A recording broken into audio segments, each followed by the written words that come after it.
మనకు RRB group డిలో ప్రీవియస్గా వచ్చిన సైన్స్ క్వశ్చన్ చూసుకుంటే first question all the compounds of which of the following sets belong to the same homologous series. Same homologous అంటే ఒకటే formula follow అయ్యే series ఏది ఉందనేసి మన క్వశ్చన్ అడగడం జరిగిందండి. ఫస్ట్గా మనం చూసుకుంటే హైడ్రోకార్బన్స్లో మనకి 3 టైప్స్ ఉంటాయి. అందులో ఆల్కేన్స్, ఆల్కీన్స్, ఆల్కైన్స్ అని 3 టైప్స్ ఆఫ్ హైడ్రోకార్బన్స్ ఉంటాయి. ఆల్కైన్స్ యొక్క జనరల్ ఫార్ములా చూసుకుంటే CnH2n+2 ఉంటుందండి. ఓన్లీ సింగిల్ బాండే ఉంటుంది.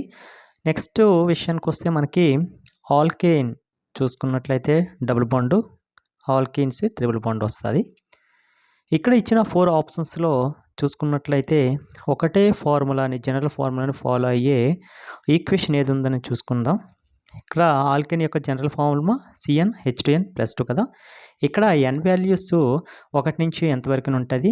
ఇక్కడ n ప్లేస్లో 2ని సబ్స్టిట్యూట్ చేస్తే CnH ఇక్కడ 2 × 2 ఎంత అవుతుంది, 4 అవుతుంది. 4 + 2 ఎంత మనకి 6 అవుతుంది. అంటే C2H6 అనేది రావడం జరిగింది.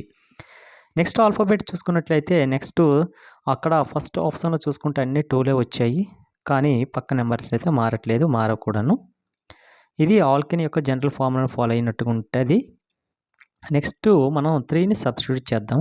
ఇప్పుడు 3ని CnH2n+2లో n దగ్గర మనం 3ని సబ్స్టిట్యూట్ చేస్తే మనకి ఏమొస్తుంది, C3 వస్తుంది కదా. నెక్స్ట్ హెచ్ ఈ 3 × 2 ఎంత మనకి 6, 6 + 2 ఎంత 8 వస్తుంది.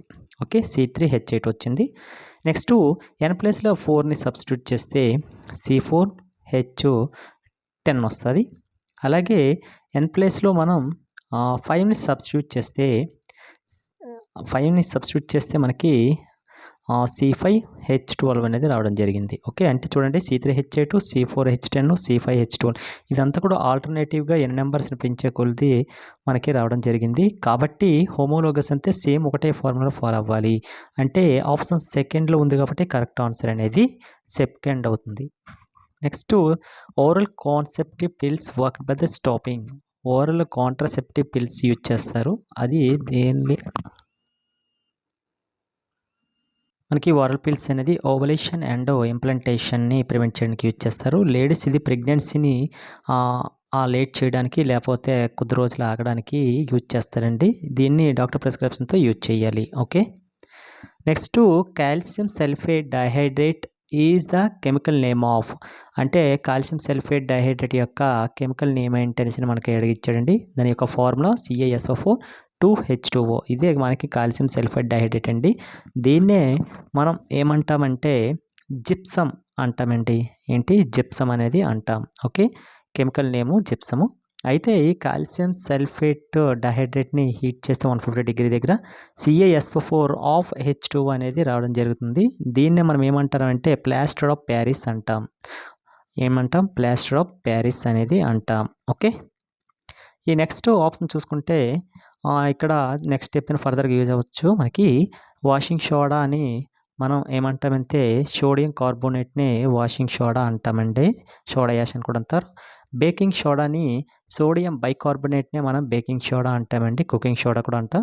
నెక్స్ట్ ప్లాస్టర్ ఆఫ్ ప్యారిస్ అంటే మనకి CaSO4 మనం ప్లాస్టర్ ఆఫ్ ప్యారిస్ అంటాం. ఓకే, ఇవి ఫర్దర్గా మనకి అడిగే ఛాన్సెస్ ఉంటుంది కాబట్టి ఇవి కూడా మనం తెలుసుకుంటే బెటర్. ఓకే,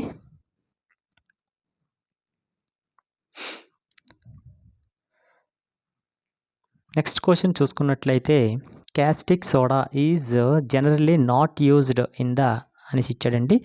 అంటే మనకి అసలు క్యాస్టిక్ సోడా అని దేన్ని అంటారంటే సోడియం హైడ్రాక్సైడ్నే మన క్యాస్టిక్ సోడా అంటారు. ఇది కూడా ఫర్దర్గా అడిగే ఛాన్సెస్ ఉంది, చూసుకోండి. అయితే క్యాస్టిక్ సోడా దేనిలో యూజ్ చేయరని ఇచ్చాడు. అయితే ఎందులో యూజ్ చేస్తారంటే ఫస్ట్ మనం తెలుసుకుందాం. డిటర్జెంట్ ఇండస్ట్రీలోనే యూజ్ చేస్తారు, మ్యానుఫ్యాక్చర్స్ అమ్మోనియాలో యూజ్ చేస్తారు, ఫ్యాబ్రిక్ ఇండస్ట్రీలో కూడా యూజ్ చేస్తారు ఏది క్యాస్టిక్ సోడాని. కానీ ఇక్కడ మనకి అడిగింది ఏంటి, నాట్ యూజ్డ్. ఎందులో యూజ్ చేయరంటే పేపర్ అండ్ పల్ప్ ఇండస్ట్రీలో మనకి క్యాస్టిక్ సోడాని యూజ్ చేయరు. ఓకే, నెక్స్ట్ మన క్వశ్చన్ చూసుకుంటే the formation of water from hydrogen and oxygen is an example of. మనకి వాటర్ మాలిక్యూల్ ఉంది కదా, ఈ వాటర్ మాలిక్యూల్ అనేది మనకి దేని ద్వారా ఫార్మేషన్ అవుతుంది? హైడ్రోజన్ అయాన్స్ అలాగే ఆక్సిజన్ అయాన్స్ ఈ రెండు కూడాను మిక్స్ అయితేనే మనకి వాటర్ మాలిక్యూల్ అనేది ఫార్మేషన్ అవుతుంది. అయితే ఇది దేనికి సంబంధించిన రియాక్షన్ అనేసి మన క్వశ్చన్ అడగడం జరిగింది. అయితే ఫస్ట్ మనం తెలుసుకోవాల్సింది ఏంటంటే ఇది కాంబినేషన్ రియాక్షన్కి. ఆ కాంబినేషన్ అంటే ఏంటి మనం ఫస్ట్ తెలుసుకున్నట్లయితే 2 సబ్స్టెన్సెస్ చూసుకుంటే ఇక హైడ్రోజన్ ఒక అణువు ఉంది, ఆక్సిజన్ ఒక అణువు ఉంది. ఈ రెండు కలిసి కూడాను మనకి ఒకటే ప్రొడక్ట్ లేకపోతే ఒకటే అణువుని ఇస్తే దాన్నే మనం ఏమంటామంటే కాంబినేషన్ రియాక్షన్స్ అంటాము. కాబట్టి H2O అనేది హైడ్రోజన్ అండ్ ఆక్సిజన్ యొక్క కాంబినేషన్ రియాక్షన్ అవుతుంది. ఓకే, నెక్స్ట్ ఇక్కడ మనకి డిప్లేస్మెంట్ రియాక్షన్స్, డికంపోజిషన్ రియాక్షన్స్ ఇవన్నీ కూడా ఉన్నాయి కదా, వీటి గురించి కూడాను మనం ఫర్దర్గా ఎక్స్ప్లెయిన్ చేసుకుందాం. ఓకే, ఇప్పుడు చూసుకుంటే which of this following reactions represent symbolic combination reactions అని ఇచ్చాడు. మనం ఆల్రెడీ చూసుకున్నాక కాంబినేషన్ రియాక్షన్స్ అంటే ఏమని చెప్పుకున్నాం మనము, two molecules or 2 or more molecules అనేవి మనకి కంబైన్ అయ్యి ఒక ప్రొడక్ట్ని ఇవ్వడం. ఇక్కడ A+B ఈ రెండు కలిసి కూడా మనకి C అనే ఒక ప్రొడక్ట్ని ఇస్తున్నాయి. దీన్నే మనం కాంబినేషన్ రియాక్షన్స్ అంటాము. కాంబినేషన్ రియాక్షన్స్ అంటే ఏంటి? 2 or more substances combines or reacted with formation of one product. Okay, ఇక్కడ చూడండి PQ + R ఈక్వల్స్ టు మనకి PR + Q ఇచ్చారండి. అంటే ఇక్కడ Q ప్లేస్లోకి మనకి R అనేది వచ్చి చేరడం జరిగింది. అంటే ఇది రిప్లేస్మెంట్ రియాక్షన్ అంటారు, లేకపోతే దీన్నే మనం డిస్ప్లేస్మెంట్ రియాక్షన్స్ అంటాం. ఇక్కడ XY మనకి X+Y కింద కన్వర్ట్ అయ్యిందండి. అంటే ఇది కూడా డికంపోజిషన్ రియాక్షన్స్ లేదా రిప్లేస్మెంట్ రియాక్షన్స్ అవుతుంది. అదే నెక్స్ట్ AB + CD ఉంది కదా, ఇది మనకి డిస్ప్లేస్మెంట్ రియాక్షన్స్ అవుతాయి. ఓకే, కానీ మనకు అడిగింది ఏంటి? కాంబినేషన్ రియాక్షన్స్ అడిగాడు కాబట్టి ఫస్ట్ ఆప్షన్ అనేది కరెక్ట్ ఆన్సర్ అవుతుంది. నెక్స్ట్ క్వశ్చన్ చూసుకున్నట్లయితే మనకి next question which of this following is the most electropositive element అని ఇచ్చాడు. ఎలక్ట్రోపాజిటివ్ ఎలిమెంట్ ఏది అనేసి ఇచ్చాడు. అయితే ఫస్ట్ ఆఫ్ ఆల్ మన ఎలక్ట్రోపాజిటివ్ ఎలిమెంట్ చూసుకున్నట్లయితే మనకి గ్రూప్స్ ఉంటాయి కదా, గ్రూప్ 1లో మనకి ఏమేమి ఉంటాయి? హీలియము, లిథియము, అలాగే సోడియము, రుబీడియము, సీజియము ఇవన్నీ కూడా మనకి మెటాలిక్ గ్రూప్స్ అండి. దీన్ని ఆల్కలీ గ్రూప్స్ అని కూడా అంటారు. ఈ ఆల్కలీ గ్రూప్స్లో మనకి ఎలక్ట్రోపాజిటివ్ ఎలిమెంట్ అనేసి మనకి క్వశ్చన్ అడగడం జరిగింది కదా.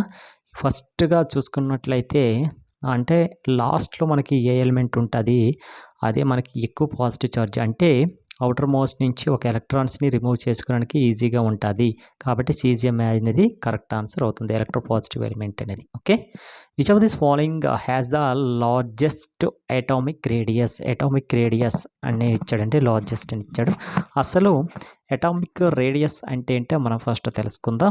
మనకి ఇలా చూసుకుంటే మనకి న్యూక్లియస్ ఉంటుంది కదా మిడిల్లో, ఆ న్యూక్లియస్లో మనకి ఏమేమి ఉంటాయి? ప్రోటాన్స్ అండ్ న్యూట్రాన్స్ అనేవి ఉండడం జరుగుతుంది. మనకి అవుటర్ సైడ్ ఏముంటాయి? ఎలక్ట్రాన్స్ అనేవి న్యూక్లియస్ చుట్టూ సరౌండ్ అయ్యి ఉంటాయి, మనకు ఆల్రెడీ తెలిసిన విషయమే. అయితే రేడియస్ అంటే ఏంటంటే ఇక్కడ న్యూక్లియస్కి ఎలక్ట్రాన్స్కి ఎంత దూరం ఉందో అదే మనకి రేడియస్ అవుతుంది. లార్జెస్ట్ అటామిక్ రేడియస్ అని అడిగేది ఇక్కడ క్వశ్చన్లో మనకి చూసుకున్నట్లయితే ఇక్కడ అటామిక్ నెంబర్ బట్టి ఆధారపడి ఉంటుంది. ఇక్కడ అటామిక్ నెంబర్ విషయానికి వస్తే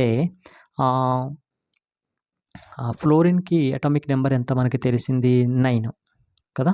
నెక్స్ట్ క్లోరిన్కి 17, ఆక్సిజన్కి 8, కానీ అయోడిన్కి ఎంత వస్తుంది? 53 అనేది అయోడిన్ యొక్క అటామిక్ నెంబర్.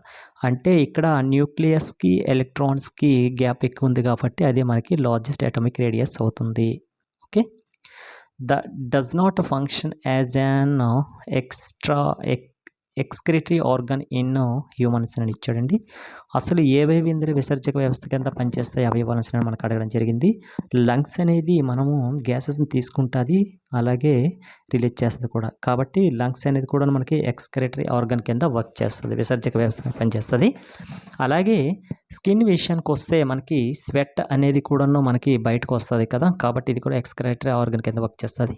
స్మాల్ ఇంటెస్టైన్ విషయానికి వస్తే ఓన్లీ ఇక్కడ అబ్జార్ప్షన్ మాత్రమే ఉంటుంది, ఇక్కడ బ్లడ్ అనేది అబ్జార్ప్షన్ జరుగుతుంది, ఎక్స్క్రేషన్ ఉండదు.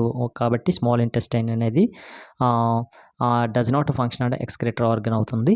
లార్జెస్ట్ ఇంటెస్టైన్ కూడా వేస్ట్ మెటీరియల్ కూడా మనకి అవుట్ సైడ్ పంపిస్తుంది. ఒకవేళ డస్ నాట్ అడిగాడు కాబట్టి small intestine does not excretory organ అనేసి మనం ఆన్సర్ చేయొచ్చు.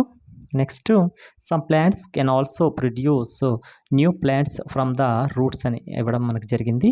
అయితే మనకి రూట్స్ నుంచి కొత్త మొక్కలు ఏర్పడతాయి.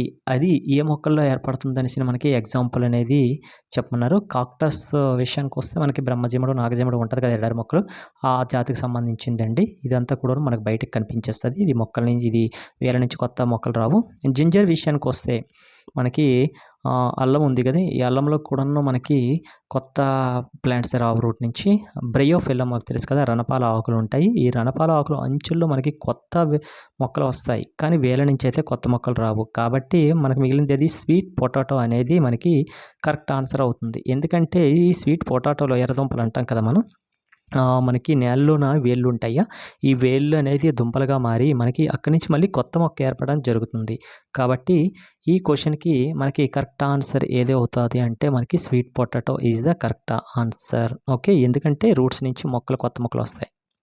ఇక్కడ నెక్స్ట్ మ్యాచింగ్ విషయానికి వస్తే మనకి pH వాల్యూస్ ఇచ్చాడు, అలాగే సబ్స్టెన్సెస్ కూడా ఇచ్చాడు. ఇక్కడ 4 ఆప్షన్స్ ఇచ్చాడు.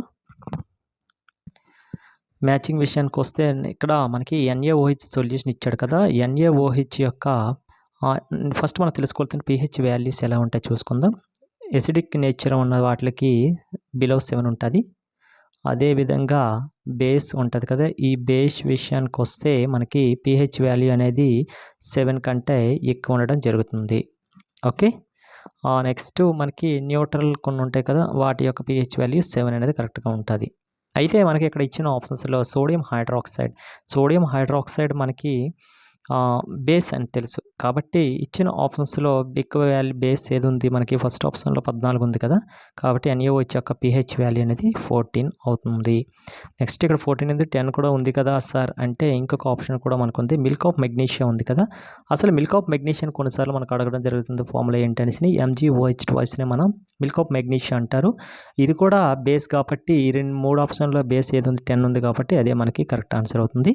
లెమన్ జ్యూస్ విషయానికి వస్తే మనకి pH వాల్యూ అనేది 2.2 అనేది ఉండడం జరుగుతుంది. అలాగే గ్యాస్ట్రిక్ జ్యూస్ విషయానికి వస్తే pH వాల్యూ అనేది 1.5 to 3.5 వరకు ఉండే ఛాన్సెస్ ఉంది. కాబట్టి అవి కరెక్ట్ ఆన్సర్స్.